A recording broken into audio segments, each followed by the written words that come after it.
Hi. When I say the phrase be undistracted, what comes to mind? Do you think about your laundry list of things that you need to do and all of the things that you need to get done and the busyness and the hustle and all of the things that are on your plate? Do you think about how it feels virtually impossible to be undistracted from anything? There's so much noise, so many problems, so many things that come in our lives, and it's really easy to get distracted. I don't know about you, but with the advancing of technology, with our phones and our tablets and our TVs and all of these different things, it's really hard to stay singularly focused on a single task. And then, we've come up with this phrase multitasking, and where we try to get more done with more things at the same time. And then we struggle all the more because we feel like we don't get anything done or done well. The Bible, it talks about being focused, singularly focused on Jesus, the author and perfecter of our faith. It is calling us to be focused on his kingdom, on his mission, on his will.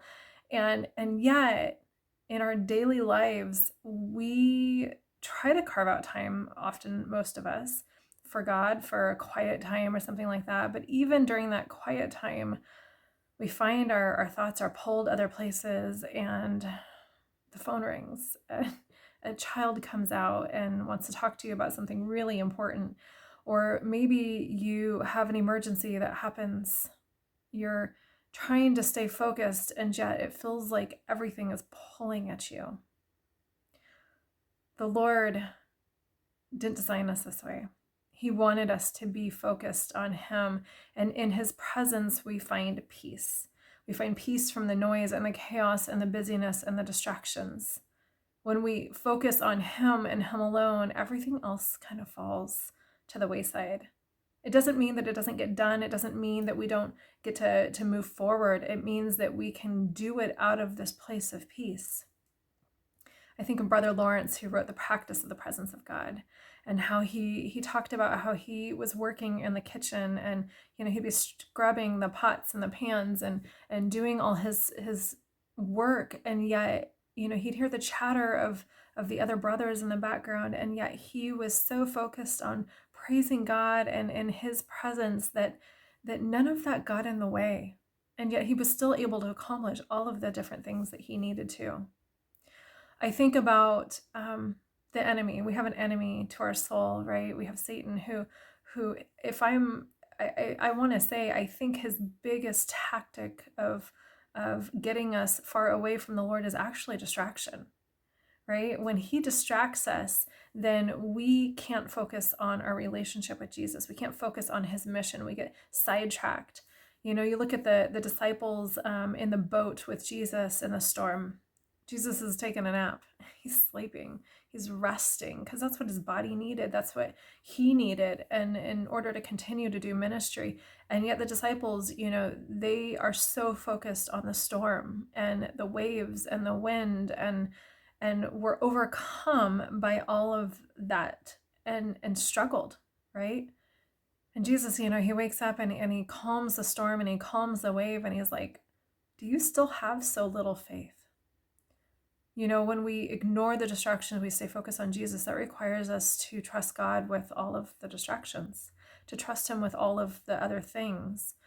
When we can operate out of this place of peace in his presence, then we find joy and we find contentment, and we find that the noise just kind of subsides. I don't know about you, but it is very easy for me to get distracted as a pastor, as a mom, as a wife, as a neighbor, as a friend. Life is demanding. And yet, I find that when I miss my quiet time, when I don't spend time with the Lord, when I don't keep checking in with him throughout the day, I don't do so well.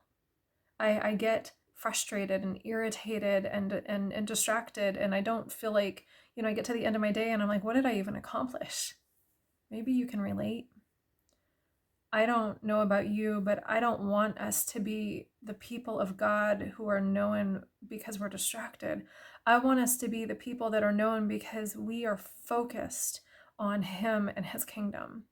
Because building our relationship with Him, building His kingdom, building relationships with other people for them to come into a relationship with Jesus, that is vitally important to the Christian walk. We have to carve out the time that we need in order to spend time with Him. The enemy would love nothing more than to distract us. I think of Nehemiah. Nehemiah was, he felt this burden to go and rebuild the wall around Jerusalem. It was it had been in disrepair, and it was just existing. And it burdened his heart, and he felt like the Lord called him to do something about it. He was the royal cupbearer at the time. And so, he had a job, he had a life, he didn't even live in the city. And yet this call came onto his heart. And so he asked the king if he could go and rebuild the wall, and the king granted him permission to do so. And he goes and he gets started, and he organizes all the people who were struggling. They were distracted by their enemies. They were distracted by the fact that things seemed to be falling apart. And he organized them, and he said, we can do this together. We can build this wall.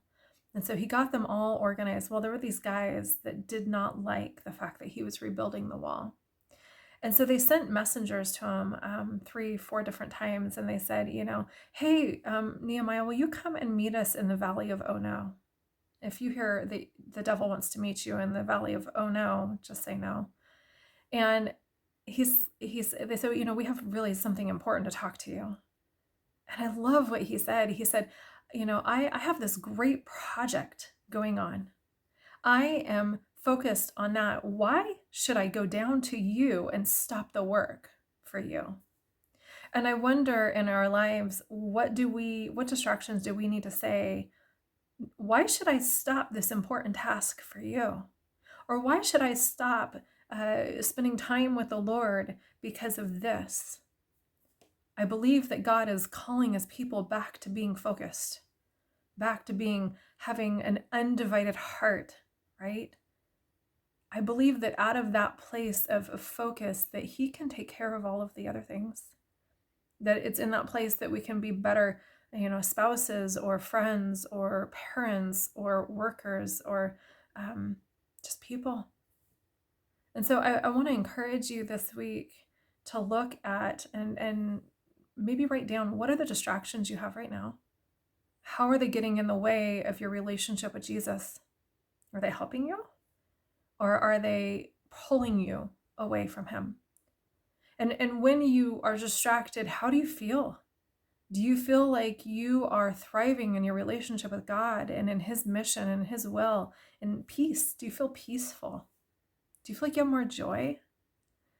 If you're listening to this and you feel like, I don't remember the last time I had peace, and I don't remember the last time I felt really joyful, then I want to challenge you this week to pause. Just pause and spend time with the Lord.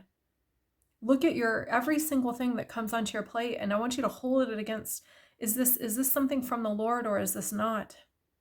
Is this a letter from the enemy calling you out to be distracted from the mission that you have so that you don't accomplish what He's put on your heart?